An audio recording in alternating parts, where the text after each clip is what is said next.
və şəhidlik istəyən gənclər nə qədər çox olsa xalqın içində sülhün təminatçısı da budur. Çünki bir düşmən hiss eləsə ki, bir xalq şəhadət teşnəsidir, düşmən bunu hiss eləsə artıq cürət tapmır hücum eləsin, işğal eləsin.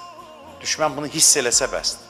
Bunu tam bilsə ki, bunlar tikə-tikə doğranar, torpağının bir qarşını qurban verməz, artıq düşmənin ürəyinə Quran deyir, qorxu düşür. Ona görə də şəhadət tələblik döyüş tələb eləmək deyil. Şəhadət tələblik, belə deyək də, müharibəyə sürükləmək deyil. Nə qədər cəmiyyətdə şəhadət sevər insanlar çox olursa, bir o qədər sülh daha çox təmin olunur. Başa düşürsünüz? Çünki zəif xalqa cürət eləyən çox olar, təzyiq eləyən çox olar, təcavüz eləyən çox olar. Xalqın içində şəhadət sevər insanlar olsa, hamı, bütün texnologiyalar aciz qalır. Qüdrətlər gücdən düşür şəhadət tələbliyin qarşısında.